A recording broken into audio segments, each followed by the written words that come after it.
आपका हमारे चैनल पहल और माइलस्टोन न्यूज़ में। आज हमारे साथ एक शख्सियत जुड़ चुके हैं जिनका नाम है दीवान खाती। और दीवान खाती शख्सियत इसलिए भी कह रहा हूँ क्योंकि ये लोगों की मदद के लिए हमेशा तत्पर रहते हैं और अक्सर हम ऐसे लोगों की न्यूज़ भी लगाते हैं, उनको सामने लाने की कोशिश करते हैं, समाज के सामने उनको खड़ा करने की कोशिश है हम लोगों की, हमारी पहल मीडिया ग्रुप की ओर से, कि वो लोगों की अगर मदद करता है कोई भी व्यक्ति तो वो हमारे पास आए और अपनी बात रखे और किस तरीके से वो मदद करते हैं वो इस विषय में उनसे बात करेंगे। और दूसरा इनके विषय में एक चीज़ और बता दें कि इनके वार्ड से और इनके जो दिलशाद गार्डन में रहते हैं वहाँ से कहीं ना कहीं एक बात उठ रही है कि इनको इस बार इलेक्शन क्यों ना लड़ाया जाए और जो अभी निगम के चुनाव होने हैं पार्षदी के लिए ये लोग शायद इनको अप्रोच किया जा रहा है, तो वही उसी विषय पे इनसे बात करेंगे। स्वागत है। नमस्कार जी नेगी साहब, बहुत बहुत धन्यवाद आपका टाइम निकालने का। जी जी। अच्छा खाती साहब, एक बात आप ज़रा हमें क्लियर करें कि आप जो ये सोशल सर्विस जो करते हैं, ये सर्विस आप क्या केवल और केवल पॉलिटिकली उसके लिए कर रहे हैं कि पॉलिटिक्स में अपना करियर बनाने के लिए? नहीं नहीं साहब, ये मैं सिर्फ समाज के तौर से सेवा कर रहा हूँ। एक मेरे अंदर से आत्मा ये कहती है कि आप सेवा भावना मेरी अलग है। जो हॉस्पिटल का मेरा हॉस्पिटल है तीर्थ यात्रा, अब तो लोगों को तीर्थ यात्रा वगैरह भी हम कराते हैं बस के माध्यम से। हाँ, वो भी सुना तो ये जितना भी हो सकता है, पहले तो अभी हॉस्पिटल का तो है ही, जितना भी दिल्ली के सरकारी हॉस्पिटल है, जितना एम्स, सफदरजंग, जीटीबी, पंत, आपका राजीव गांधी हॉस्पिटल, आपका जो है LNGB और भी इन सारे हॉस्पिटलों में आप अपनी सेवा देते हैं? हाँ जी, सारे लोगों जितने भी जो भी जैसे जितनी जल्दी हो सकता है पेशेंट को रिलीफ, जहाँ से भी उसको फटाफट उसको यहाँ भी दिखाया जाता है, वहाँ भी दिखाया जाता है उसके कि जल्दी से जल्दी उसको ऑपरेशन हो, जल्दी उसको एडमिट हो, उसको ट्रीटमेंट जल्दी मिले। मेरा एक ही टारगेट रहता है कि उसको मैं इस हॉस्पिटल में ये है कि जैसे पेशेंट बाहर से आता है मैं कंडीशन देख के उसको यहाँ के ट्रॉमा सेंटर हो चाहे वो हो, जैसे एक्सीडेंट केस आता है चाहे उत्तराखंड से आता है कहीं से भी आता है, संपर्क में रहता हूँ।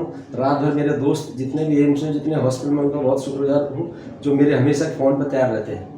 अच्छा, हमसे मिलने से पहले जो बात हमारी हो रही थी, आप ये बात भी कह रहे थे कि कहीं हमने पिछली बार जो ये डिस्ट्रीब्यूशन किया था, साड़ियों का डिस्ट्रीब्यूशन किया था, तो उसको लेके आप कुछ कहना चाह रहे थे? नहीं साहब, आपकी जो संस्था है पहल मीडिया ग्रुप, आपका मैंने देखा प्रोग्राम में आया था, उसमें देखा बहुत अच्छा लगा आपका ये, क्योंकि मैं तो देखिए सेवा करता हूँ लेकिन मेरी बात आगे आज तक आगे बहुत ही कम, मतलब एक तरह से बिना मीडिया के नहीं जा सकती है। मीडिया मीडिया का होना बहुत ज़रूरी है, तो इसलिए आपने साड़ी का वितरण बहुत बढ़िया लगा आपका। और सर एक चीज़ मैं बता दूं, हम लोग साड़ी के वितरण के साथ साथ हम भी आप ही की तरह सेवा भी करते हैं और ऐसे लोगों को हम आगे लाने का मौका देते हैं। उनको आगे लाने के लिए उनको, अब आपने अपनी बात कही, आपकी बात मुझे पहले भी मिली, हमने जाना कि हाँ दीवान खाती इस तरीके के सामाजिक कार्य करते रहते हैं, तो आज आप हमारे साथ इसलिए हैं। हम लोग सैनिटरी नैपकिन से लेकर और दवाइयाँ, पेशेंट को भर्ती कराना, सेम जो चीज़ आप करते हैं वो काम हम लोग भी करते आए हैं और कोरोना काल से करते आ रहे हैं। कोरोना काल से तो नहीं साहब, मैंने भी करता, मैं वहाँ उस टाइम से लोगों का, उस टाइम आप ये लगाइए सिर ऊपर अपने स्टेट तक गोली उत्तर बालाजी महाराज से 81 से मैं हॉस्पिटल में जाता था। उस टाइम कोरोना के टाइम में भी मैं हॉस्पिटल में रहा, बस उन पेशेंटों के साथ उनको एडमिट कराना और अपने क्षेत्र में राशन किट बांटना और ज़रूरतमंदों को उस टाइम खाना देना, जितना मेरे से हो सका मैंने उस टाइम कोरोना काल में करा। कोरोना काल में आपने ये सारी सेवाएं लोगों को दी? हाँ जी। ठीक है, तो इसके पीछे का मंशा केवल सेवा थी? मेरी तो सेवा है। ये तो देखिए इंसान अंदर से सब कुछ भावनाएं आपके अंदर से होती चीज़ें, ठीक है। और ये सेवा आज से नहीं 15 साल से कर रहा हूँ। लोग भी एक फ़ोन पे चाहे रात हो दिन हो, जब भी फ़ोन आता है तो डेली कम से कम 2-4 पेशेंट तो डेली हॉस्पिटल में इधर उधर होते हैं, सब खासकर ज़्यादा एम्स में होते हैं। मैं एम्स में हमारे भाई साहब हैं प्रकाश काटवाल जी, मैं उनका बहुत बहुत धन्यवाद देता हूँ जो हमेशा मेरे साथ खड़े रहते हैं। सेवा में। सेवा में। हाँ जी। अच्छा, लेकिन कई बार होता क्या है कि सेवा के बहाने से अपना पॉलिटिकल करियर लोग बाग चमकाना चाहते हैं। तो जो बात आपके बारे में सुनने में आ रही है कि निगम की तैयारी आप लोग करने वाले हैं, तो वो आपके अपनी ओर से हैं या जनता की तरफ से आपको ये चीज़ बोली जा रही है? ये तो नेगी साहब देखिए, मेरा कोई पॉलिटिशियन शुरू से कुछ नहीं रहा, मेरे कोई फैमिली बैकग्राउंड कुछ नहीं है, ठीक है। तो हम साधारण परिवार से आते हैं। और दूसरी बात है, ये लोगों की सेवा करते करते उन्होंने ही, और क्षेत्र में लोगों की सेवा करते तीर्थ यात्रा करते उन्होंने बोला कि आप राजनीति में आइए। आपके आने से, आप जैसे लोग आने से हमारे जैसे लोगों के लिए बहुत एक मजबूत हाथ मिल जाएगा और हमें किसी चीज़ की दिक्कत नहीं होगी। तो उन्हीं के कहने पे मैं इस क्षेत्र में, इस राजनीति में आगे आ रहा हूँ। अच्छा, ये केवल और केवल जनता के? हाँ जी, मेरा कोई मकसद नहीं है। डिमांड पे, उन्हीं की डिमांड पे मैं इसलिए राजनीति में। तो मतलब आपके वहाँ पर कितने लगभग वोटर आपको लगता है कि? देखिए, हमारे वार्ड में कम से कम 80 से 90 हज़ार की जनसंख्या है वार्ड की, दिलसागर वार्ड में। उसमें से 60% जो है उत्तराखंड का वोटर है हमारा।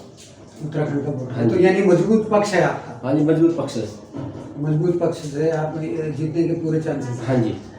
ठीक, तो सेवा अच्छे से करेंगे फिर? सेवा तो करना ही है सर। सेवा देखिए, ये तो पार्ट है। अक्सर लोग भूल जाते हैं, जैसे पॉलिटिकल अपना करियर बनाने के बाद से लोग बाग सेवा भी भूल जाते हैं, सेवा करने वालों को भूल जाते हैं, देखिए नेगी जो साथ होते हैं उनको भूल जाते हैं। ऐसा नहीं नेगी साहब, देखिए हम उत्तराखंड से आते हैं, देवभूमि से आते हैं। हम बहुत साफ कहते हैं, बिल्कुल मुँह पे कहने वाले इंसान है, दिल के साफ आदमी है।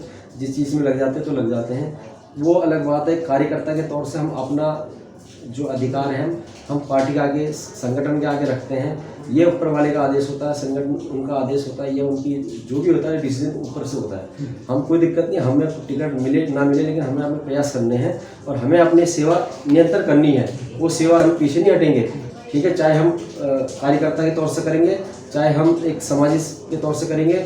हमारी जो बसें जाएंगी, हमें सेवा करनी है उसमें, वो तो हमारा जब तक आखिरी सांस है, जब तक शरीर दे रखा ऊपर वाले ने, तब तक करनी है। तो आप बीजेपी से भी ताल्लुक रखते हैं, तो यदि बीजेपी की तरफ से कोई और कैंडिडेट हुआ तब आप क्या करेंगे? अब उनके साथ लगे, हम पार्टी का काम है, तो जो जिसको आप पार्टी जिसको देती है हम उसके साथ। यानी पार्टी प्रत्याशी के तौर पे आप इलेक्शन लड़ेंगे? हाँ जी, पार्टी प्रत्याशी के तौर पे ही इलेक्शन लड़ेंगे, अदरवाइज नहीं लड़ेंगे? नहीं, अदरवाइज इंडिविजुअल नहीं लड़ेंगे? नहीं, लेकिन अगर लोगों की डिमांड हुई, लोग चाहेंगे कि आप इंडिविजुअल लड़ें, तब क्या करेंगे?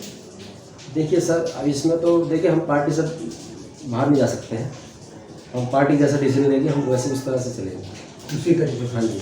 अच्छा, आगे के क्या प्लानिंग है, किस तरीके से तैयारी चल रही है, ये क्या क्या आप करने वाले हैं? देखिए, अभी दिवाली आने वाली है, तो आपके जो है ये पहल मीडिया ग्रुप है, आपकी संस्था जो है उसके माध्यम से एक सैनिटरी पैड का मैं अपने क्षेत्र वार्ड में एक वितरण करना चाहता हूँ। पहल मीडिया ग्रुप और सर्व सृजन वेलफेयर ट्रस्ट के माध्यम? हाँ, जो ट्रस्ट, जो आपकी ट्रस्ट जो करती है, इतना बहुत, क्योंकि आपका एक मीडिया ग्रुप है, वो लोगों तक पहुँचता है, लेकिन मैं जो सेवा करता हूँ वो पहुँचती नहीं है।